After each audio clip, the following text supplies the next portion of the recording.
Hey guys, how's it going? This is Natinator. Welcome back to your weekly dose of Creepypasta. New gaming channel in description and on-screen card for those who are interested, thank you. I hope you're all taking care of yourselves. Stay safe out there, my dudes. Today's story is really amazing. I must apologize for any mispronunciations of the many foreign words and location names that I stumbled through. Before we fall asleep listening to this story and never finishing it, let's give thanks to the amazing patrons on Patreon. They're like the thread that's stopping me from teetering off the edge.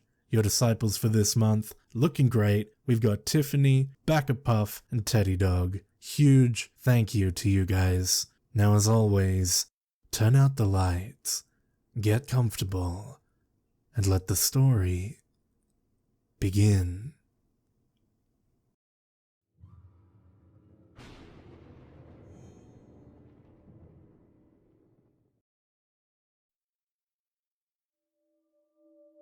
I miss the scorching wind of Andalusia, how it pours sunlight onto your face, toying with eyelashes, flattening dry sand against cheeks, and milling around hair. I missed the smell of the valley, and that ripening softness of muscat fluff, glistening in the afternoon breeze. From up here, I can see the house where I grew up. I see white chapels, tucked into grape orchards, like pawns scattered on a chessboard. I can see patches of asphalt on El Jardinito Road, hailing from the old town through dappled rocks, then waning behind the horizon with erratic headlights of beat-up trucks cruising along. One of the pit stops along El Jardinito, where truck drivers stop to relieve themselves, marks the starting point to this wavy trail. All covered in blotches of spindly grass stalks and flaxen sand. The trail is barely noticeable at first. Truth is, no one even cares to notice it. Why would truckers taking a blitz leak care to check on a mucky trail leading to God knows where? But I do. This is how I got up here, to the top of this hill, where I am standing now. I've climbed all the way up here, so I can finally end it all. All these years of vagrancy and fugue, exile and fear. This is where it's all going to come to an end.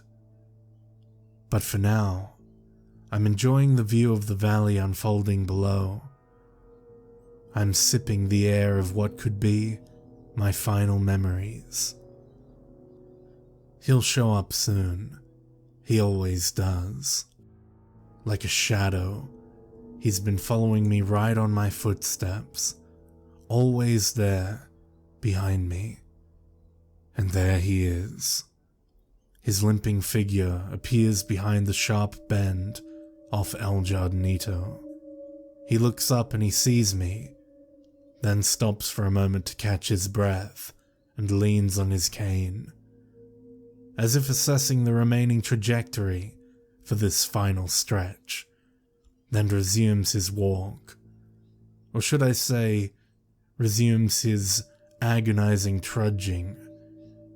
Years of endless chase took a toll on his body. No wonder. How long has he been chasing me? 10, 20, 30 years? He's slow, methodically slow. But for once, I will not run. I will wait.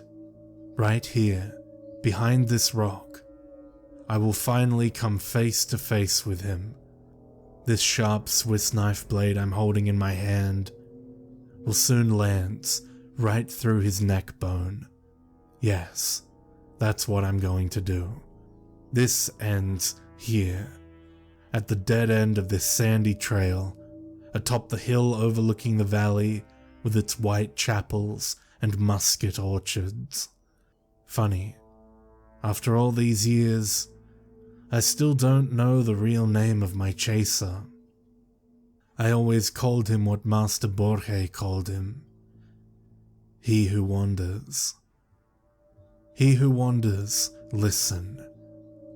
I will kill you. Borges. The Borges. I idolized him when I was in college. Many did, but I was different. It was around 1961. I was an average, lazy learner at the Universidad Laboral de Córdoba, floating around from one semester to another, with barely passable grades. I had very few friends and almost no interests. One can say that I had an early form of an identity crisis.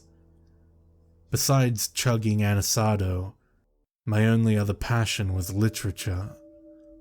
Latin American literature. Borges and Neruda were at the forefront. One could only imagine my excitement when I saw a pamphlet hanging on the wall of the literature faculty. Spaces were limited. But who cared?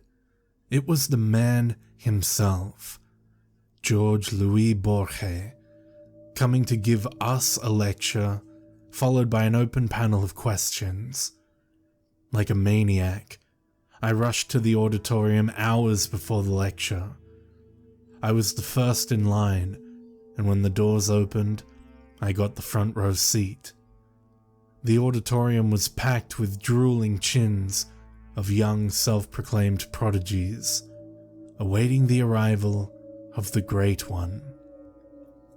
And there he was, the blind Lord of Literature, walking upright onto the stage with a cane and his loyal assistant right by his side. Standing ovation. He nodded and made a "thank you, please be seated" gesture. Then he began. The lecture was dedicated to Spanish writers. I cannot distinctly recall if it was Cervantes or de Vega. It truly made no difference. Somehow, I managed to sit through his entire lecture, which lasted over 3 hours, and remember nothing. He talked slowly and methodically, pouring honey into our ears like Segovia's guitar, with his absent eyesight affixed on the ceiling. And then it happened. Something that caught me completely off guard.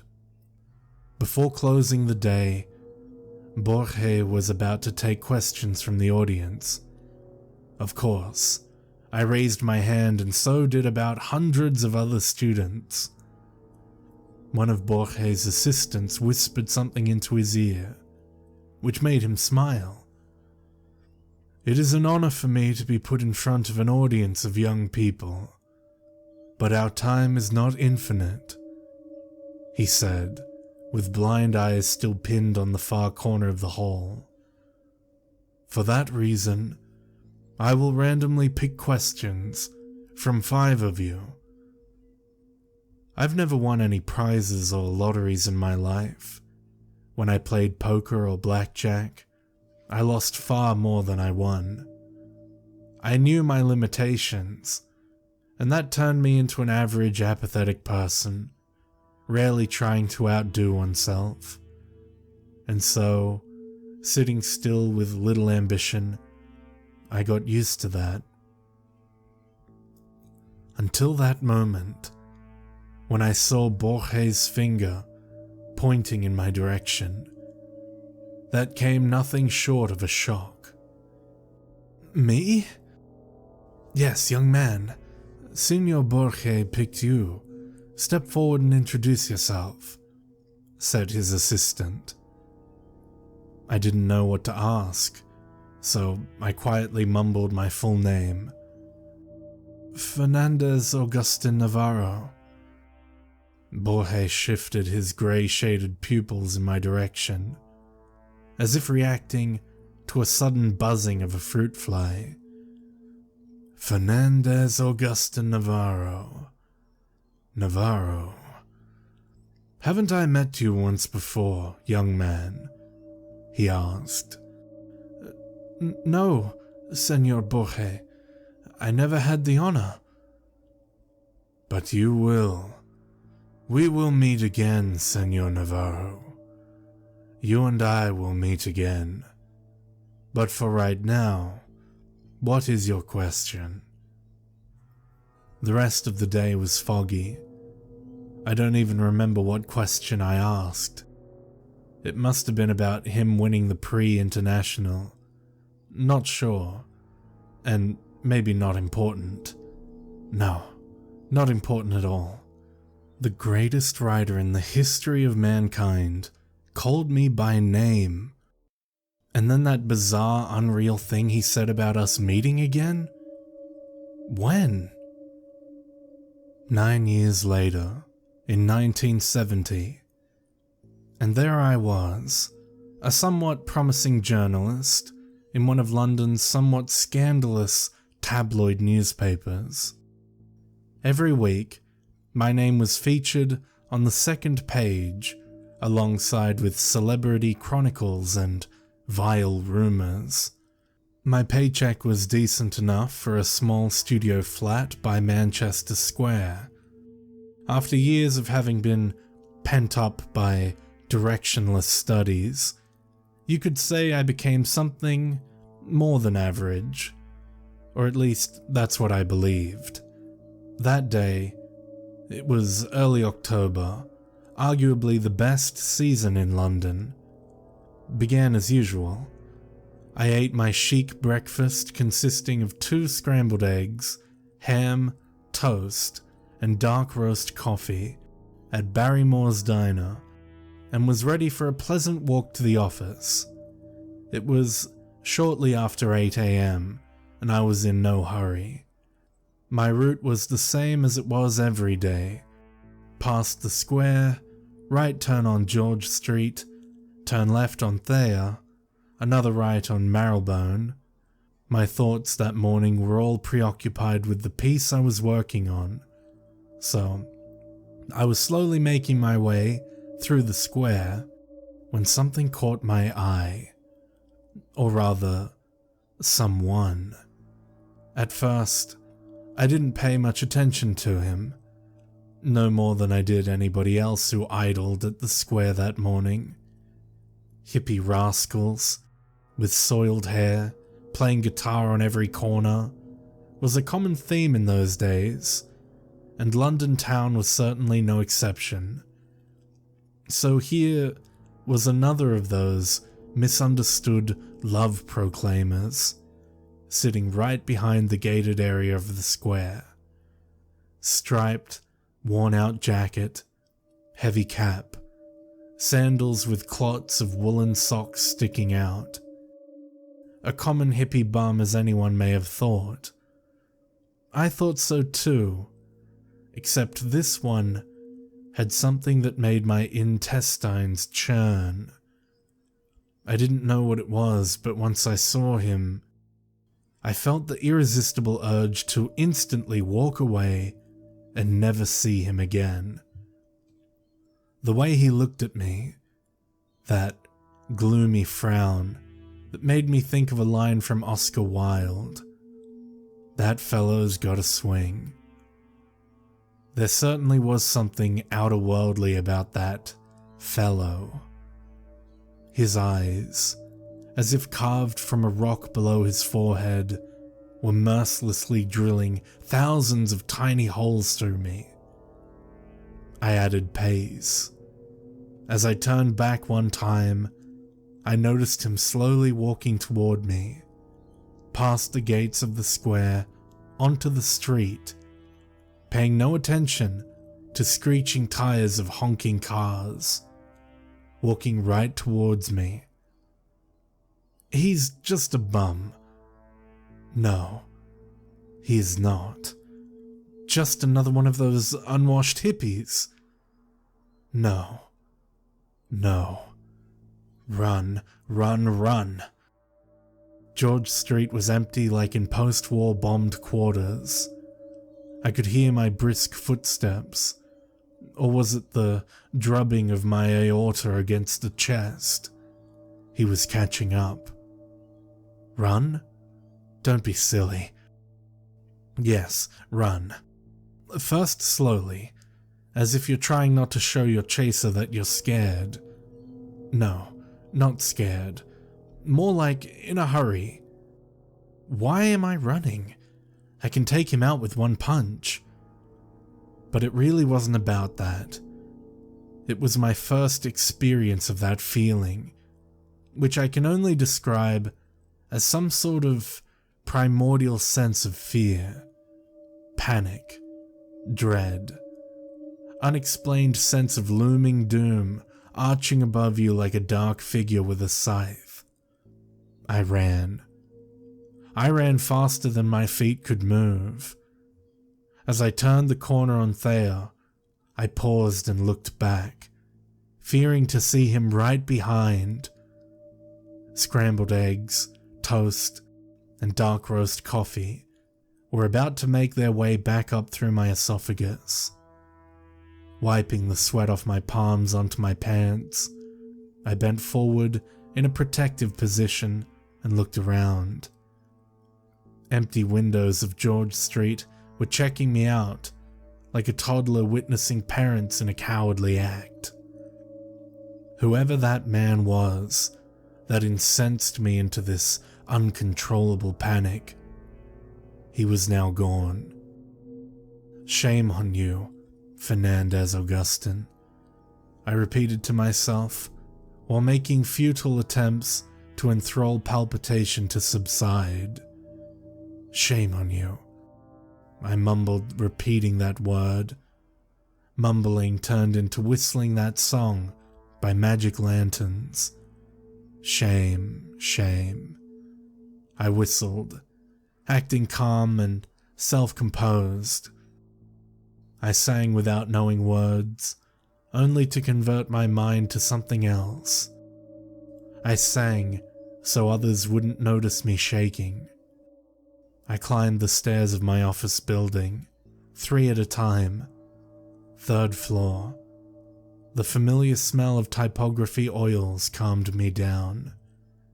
Safe haven. Shame on you, Fernandez Augustin Navarro.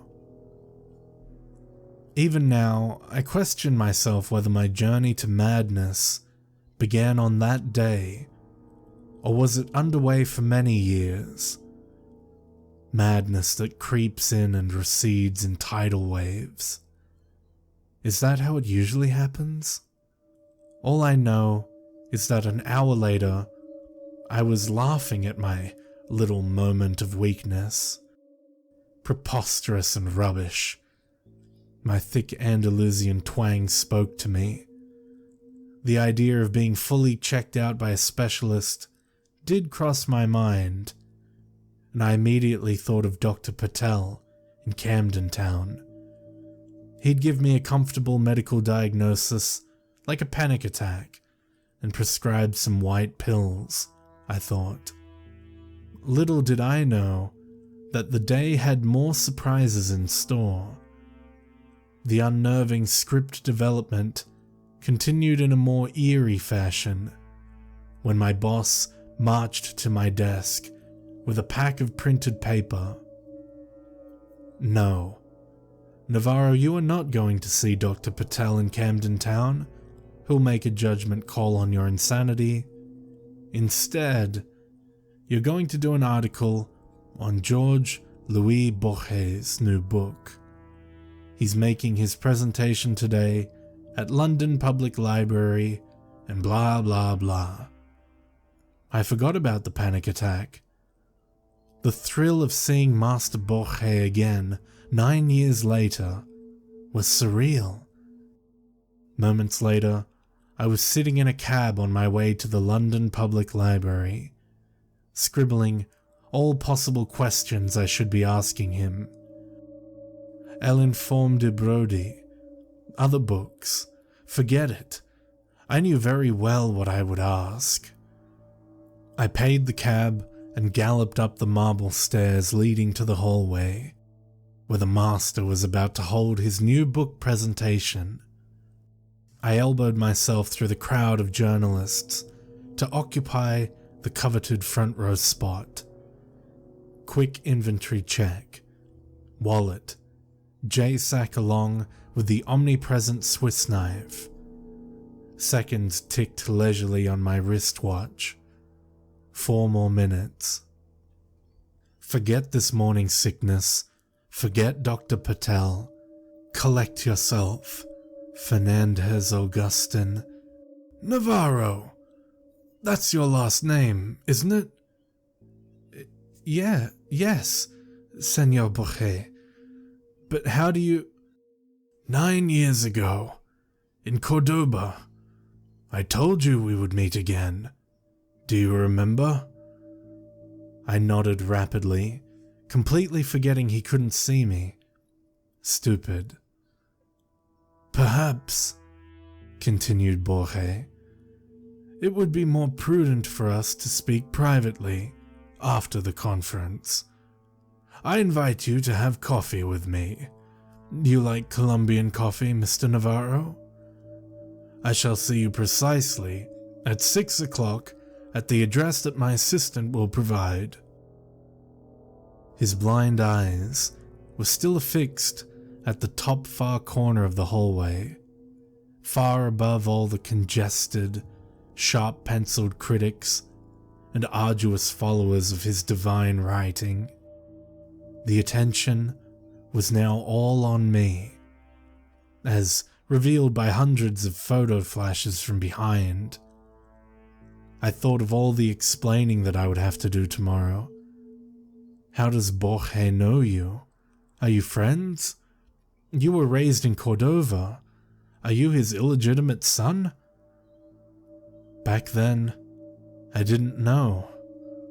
Answers came later. Memory is a tricky animal.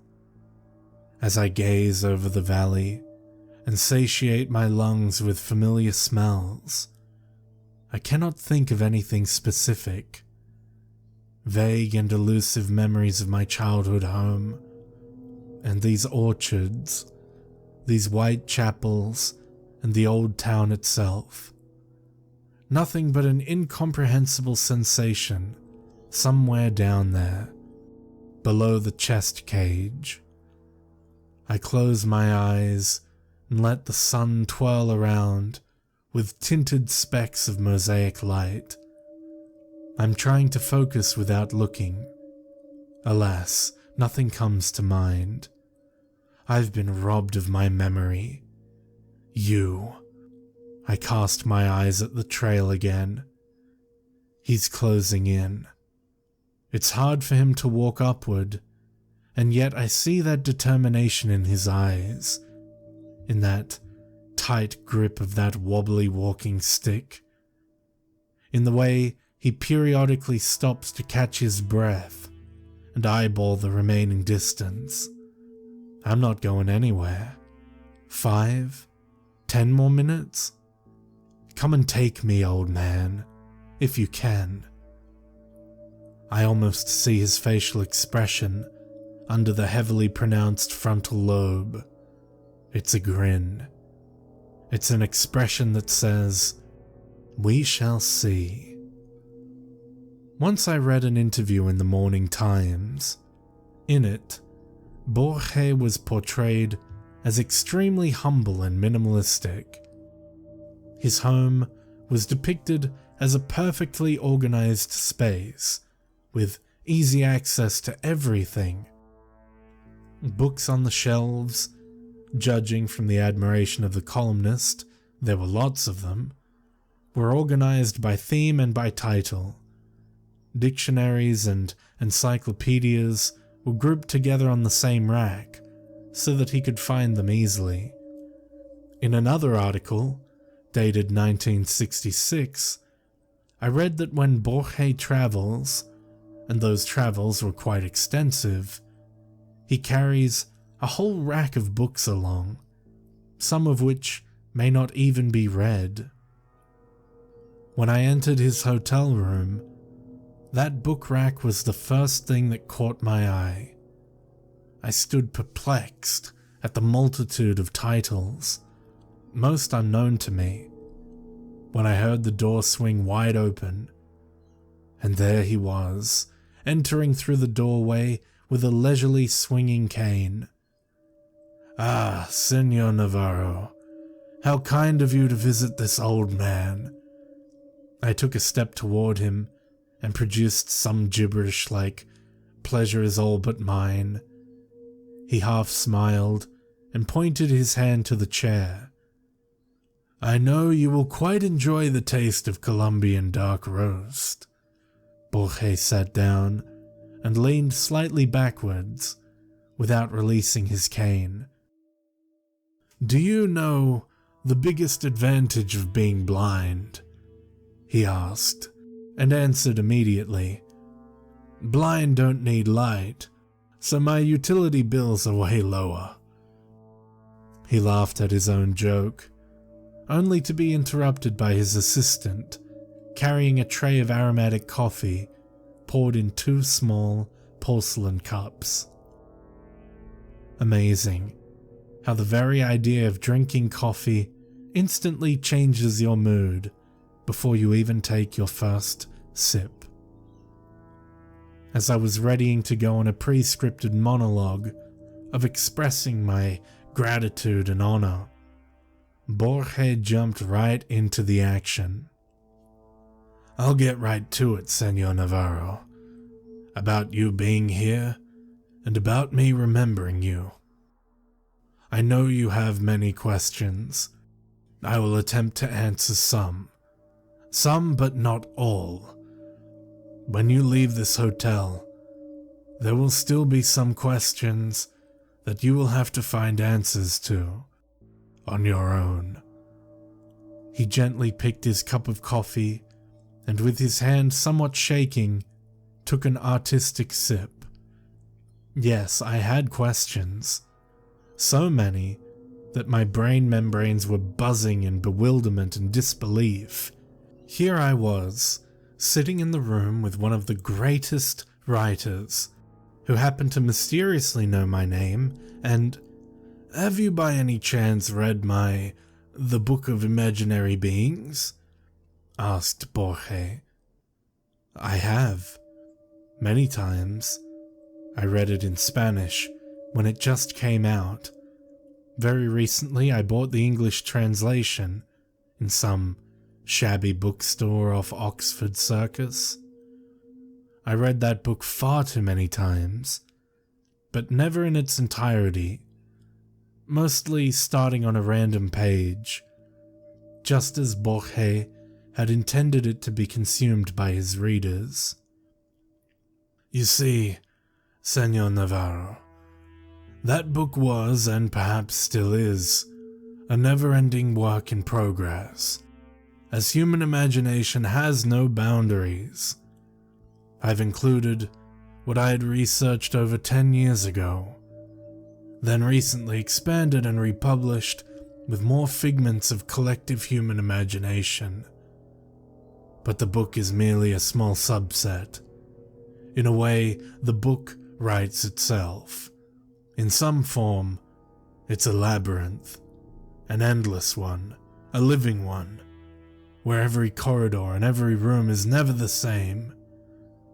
What I had always wanted is the book to reflect the labyrinth in our collective subconsciousness, the force that drives our minds to craft. For that reason, all the creatures in my book are strictly fictional, mythical. Am I not boring you? Not at all. I understand, Senor Borges. He nodded and wiped a coffee grind off his nose. That book, as its title implies, is all about imaginary beings, tales, legends, folklore. But one thing that no one knows is that I had originally intended this book to include one more being. A being that goes by its Latin name, Quietus est. It appeared and disappeared across many cultures, sometimes centuries apart. Very little is known of it, but what I found was indeed astonishing. First, this being is physically no different than an ordinary human. You may say it is human in many ways. As I studied this entity, I became more and more agitated. I couldn't stop. Like a madman, I was trying to learn more and more.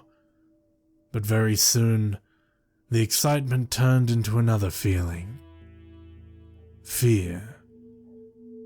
Fear of what, Senor Borges? Borges' eyesight shifted from the corner of the room straight on me, as if he could perfectly see me.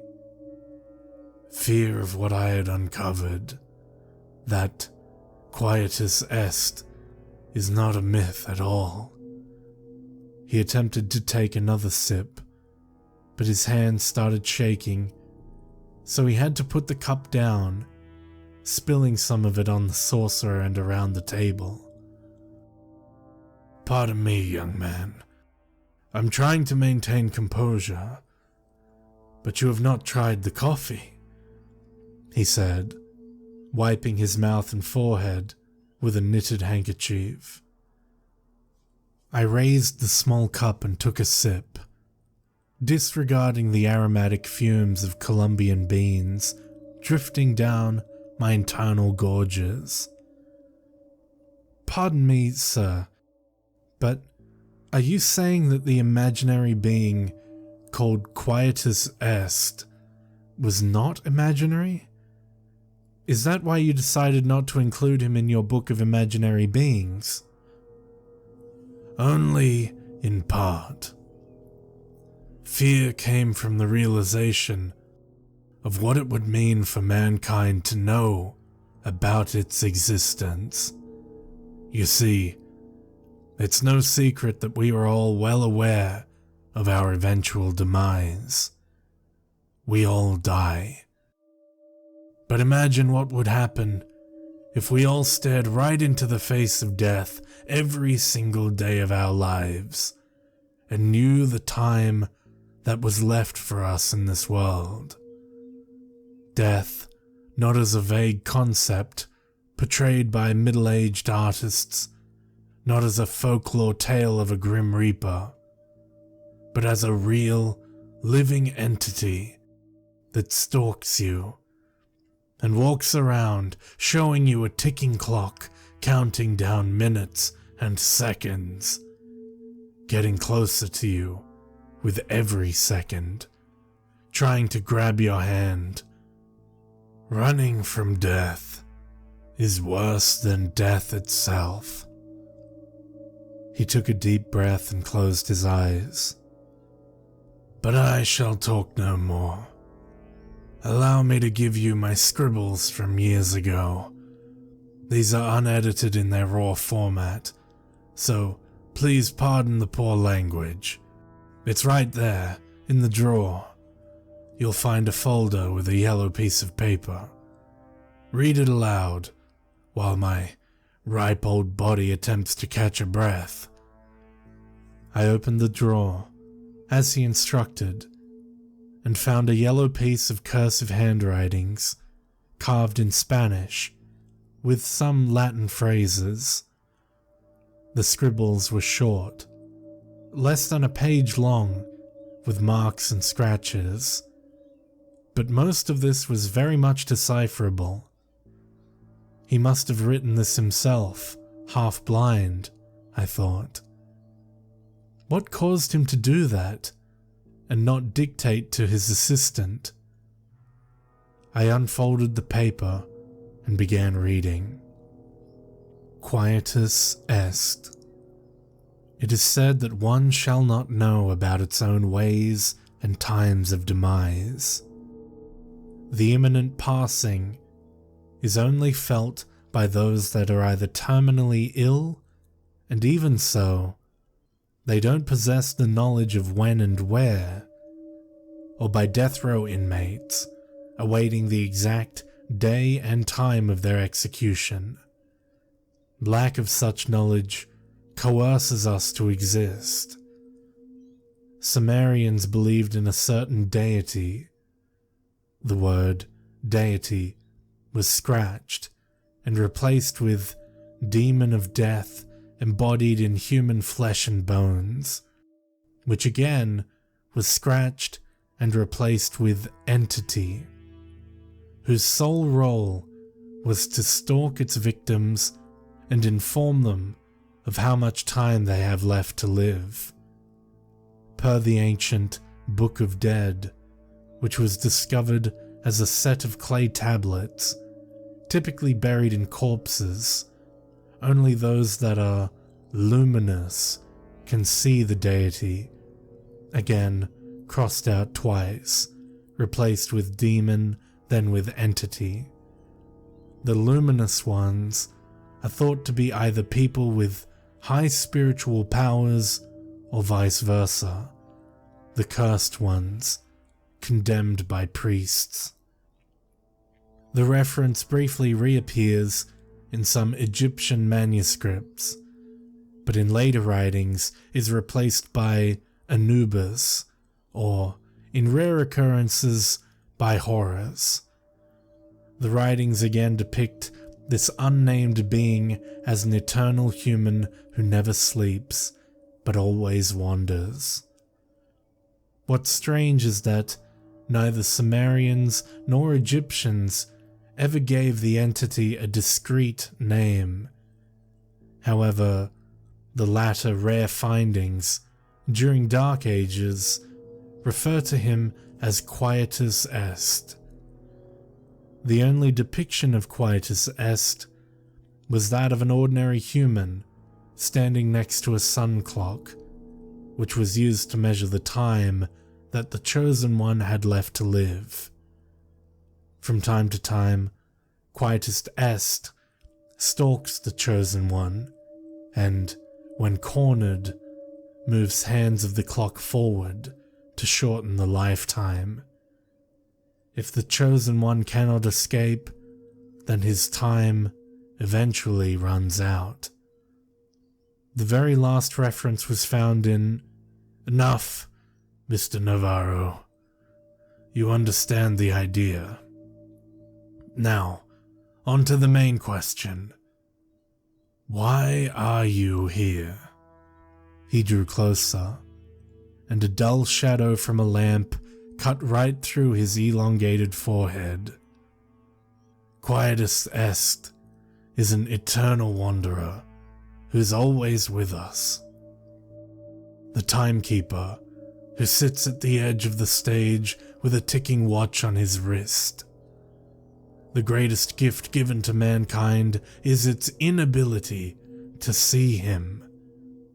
When I lost sight, I thought blindness was a blessing in disguise. But one does not require eyes to see the wanderer. What eyes cannot see, ears can hear, and skin can feel. I hear him. I feel him. You are here, Mr. Navarro, because you and I are the luminous ones. Borges paused and asked me with a trembling voice, "Mr. Navarro, you saw him too, didn't you?" Cold shivers that have been accumulating in my lower back rushed up my spinal cord in millions of explosions. Nausea formed a massive ball of air in my throat, and for a moment I struggled to breathe, desperately trying to cease the thumping inside. I pushed words out. "I saw him today." How do you get used to the notion of being a passerby on this earth? Ordinary humans do not have to get used to that. We have that built-in protection layer, that safety cork in our brain membranes that separates the realization of being mortal from flooding down upon us. It allows us to breathe the air. It lets us exhibit this extraordinary yet sacred carelessness. The mental block that denies the laws of life on a primitive emotional level, even for the keenest scholars. The indecipherable tetragrammatron is shown to us in every step we take, in every cup of Colombian coffee we sip, in every word of wisdom that we collect from books. Every second we bypass the sinister tick-tock and hear the name of the god being whispered into our ears, and yet we, humans, turn around and whistle, shame, shame, deceiving our own self-cognizance. And that, as Senor Borges called it, is the true blessing. Those who possess the name of the divine being are doomed. Knowledge is madness. Knowledge is inexistence. Knowledge of death is worse than death. We sat in his hotel room until early morning, the two luminous and doomed souls. Our casual exchange of words was amplified by the ticking of the clock. It was dawn when I noticed Borges nodding in his sleep. His left hand was still resting on the cane, and his pupils were shuffling behind shut eyelids. Borges was dreaming. So must have I. As I was exiting the foyer of the hotel, I hid behind the column and looked around the street. It was empty. Bleak light of street lamps drew strange crossbeams on pavements. Early October leaves were jeering in closed circles like witches around the fire. I was looking around, hoping to not see him.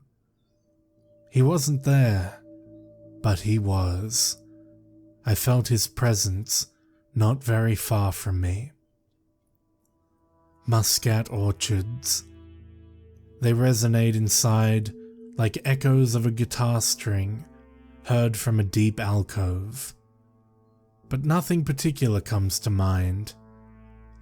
I'm trying to shift focus from one object to another, but my nomad memory is lost in endless labyrinths. You took my memories away from me, didn't you? Wait, mortal. Wait 5 more minutes, and you'll know the answer. I hear in my brain. He's talking to me now. I can see how the long uphill walk is wearing him out. But what are pain and tiredness when you're crossing the finish line? As Borges warned me, do not ever come close to him. Do not look him straight in the eyes. He will always be near. His watch will be ticking. If he attempts to catch on, run. But he will forever follow. In a way, he will be like a shadow of you.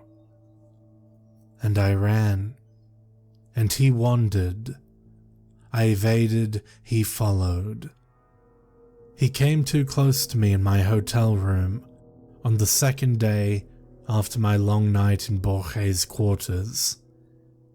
The fool in me still thought that escaping from him would be as easy as moving into a new flat, or checking into a hotel. So I did just that. It was some shabby hotel, minutes from my work, where I decided to spend a few nights, just to think things through. That evening, and I remember every minute of it, was my first face-to-face encounter with him. My room, B6, was on the basement level. As I stumbled through the dark hotel corridor, trying to find the key to my room, I felt his presence. But my ignorant foolishness dismissed all mental warnings and turned the keys. As the door hinge squeaked, I took my first step into the hotel room. A street-level window was casting 2 thick yellow streaks of light on the floor carpet. I smelled dust and spiderwebs. He was in my room, sitting on the edge of the bed with a rope in his hand. A thin white blanket was covering his head like a shroud around a statue. I stood in a stupor, like a paralyzed insect. An avalanche of sweat gushed from every pore of my body. With hand twisted behind my back, I was feverishly trying to twist the doorknob. He got up from the bed with a groan. He took a step toward me. Hand too sweaty to turn the knob. "Open it! Open!" He grabbed my wrist. "Open! Run!" The stretched corridor of the hotel basement flashed like random shots of a silent movie. Run. B5, B2, B1. Run. Staircase. Up. Exit. Run. "Your time is coming. Fernandez, Augustin, Navarro." A whisper crawled into my ears. "Coming, coming," hissed the wind. I ran until my legs gave in.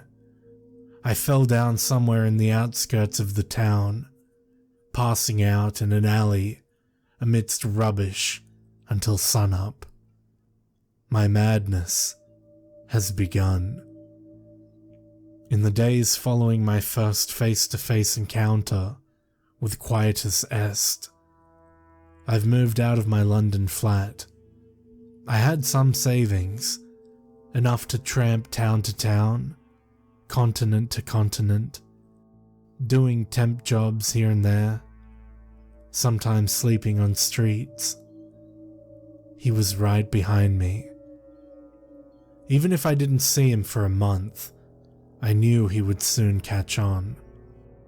It would be only a matter of time for him to pop up somewhere.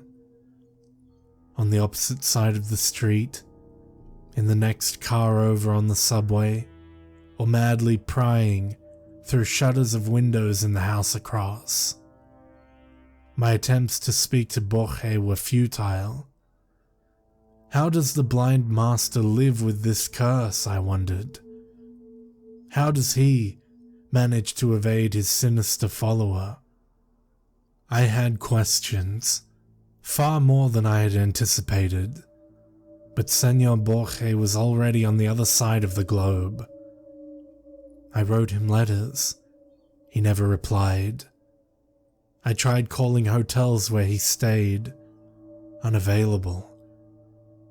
The books he wrote, I bought all of them in attempts to find hidden meanings. What if he had secret messages for me inside his writings? The Book of Sand, Dr. Brody's report.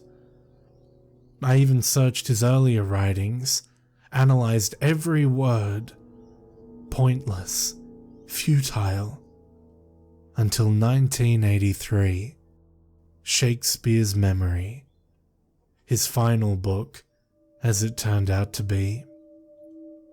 I was somewhere in Eastern Europe when I bought the book. Immediately, I began my scrupulous study, letter by letter, page by page, analyzing every space and punctuation sign. And that's when I found it. The answer. The answer was the story itself. The story that didn't require much study or decryption. All I had to do was read it. I knew I had to come face to face with Quietus Est, like Borges did, but not before having to go through the life of an exile. That's what Borges had intended me to do. Such was his final, and only message to me, embodied within his last story. A story written for the public, but intended for my eyes only. The story was that the protagonist receives memories of Shakespeare, memories that overwhelm him, overpowering his own. He forgets modern-day cars and engines, instead remembering faces and names from some distant past, memories he has never known, memories that belong to another man. In a way, he will be like a shadow of you, Borges told me that night. Slowly but surely, my shadow was becoming me. That's why I can only vaguely remember you, my childhood home, him or me. No more running. It ends here. Few more minutes, I say to myself as I look at the watch. There he is. He's out of breath, beaten, tired, and bent by the weight of his own arid body. One last push, old man, and we will meet. I'm hiding behind the rock, his footsteps on gravel and sand. I can tell him from any other footsteps in the world. His breathing, wheezing and crackling. I'm counting to 5. He knows where I am, but he's too tired to take that last step. Let me take that step for you. I'm staring at his face, wrinkled like leaves of an ancient scroll. Time's up, Quietus asked, I'm telling him. He's not fighting back, and my Swiss blade finds a comfy spot below his Adam's apple. I'm going to finish him now. Popping sounds are coming out from his flabby throat. What are you trying to tell me, old man? Let me hear your last words. I'm erasing the pressure to let him talk, but the sounds that come out, not words, but laughter. You are confused, he says. You've got it all wrong. Let me help you understand. I'm letting him sit up. He's coughing blood. One wrong move and he's dead. He wipes the blood off his lips and nods in understanding. All my life, I have followed you, he begins slowly.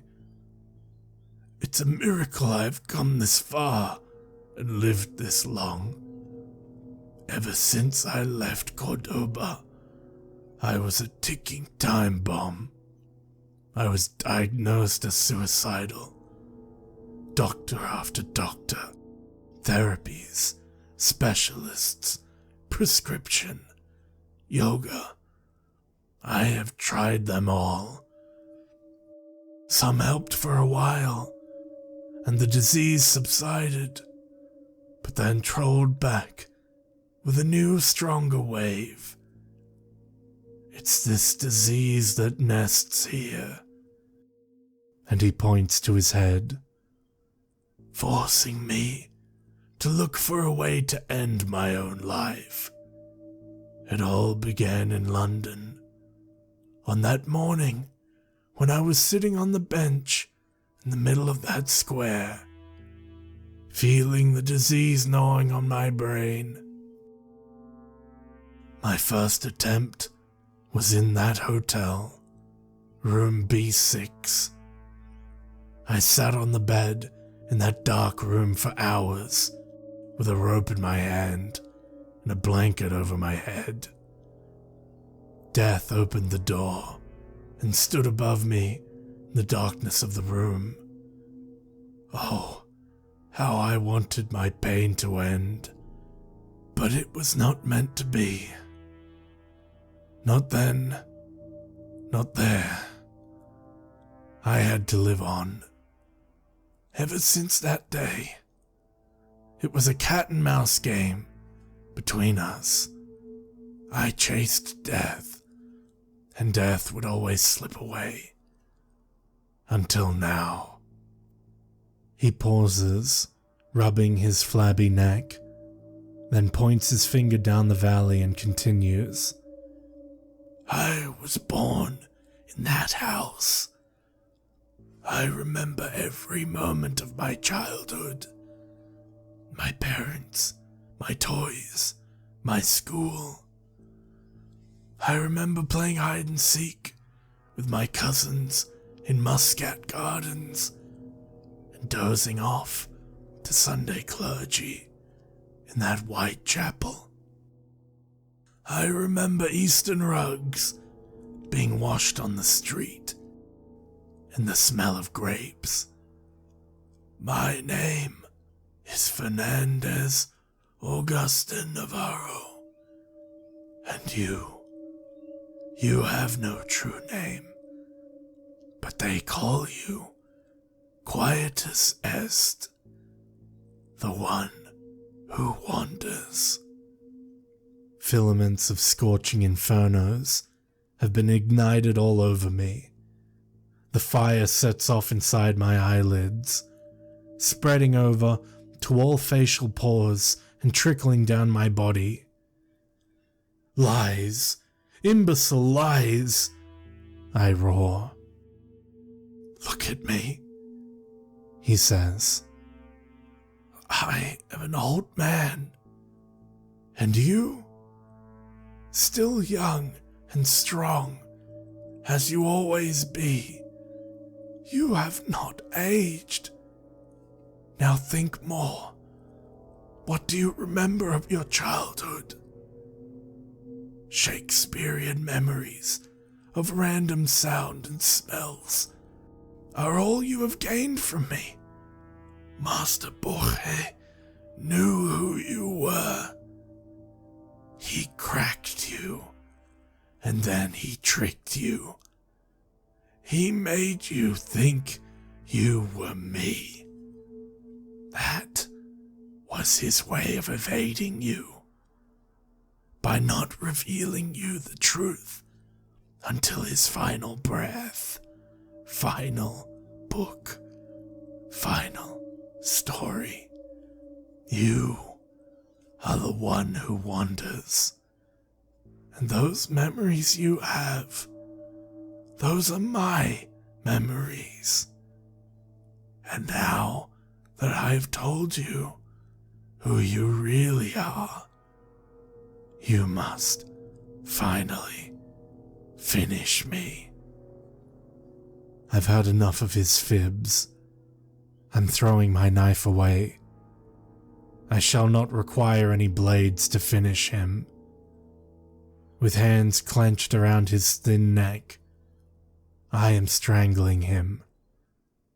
I hear him squeal as the grip tightens. I feel the cracking of neck bones between my thumbs. I see him gulping the air in warm convulsions. He looks peaceful. I sit on his chest and watch his last breath picked up by the wind, carried down the valley to the gardens, passing by the white chapel and the house where he grew up. The scorching wind of Andalusia is pouring sunlight onto his face, toying with eyelashes, pounding on cheeks, and jeering through his hair. He must have missed the smell of the valley and the ripening softness of muscat fluff glistening in the air. I'm rewinding my wristwatch and walking downhill along the wavy trail, my thumbs still sore from killing. I'm taking small steps sideways. Once I reach El Jardinito Road, I'll hop on the first bus, and from there I will travel west or north. Destination will never matter. Anywhere is where the roads take me. Me, the one who wanders.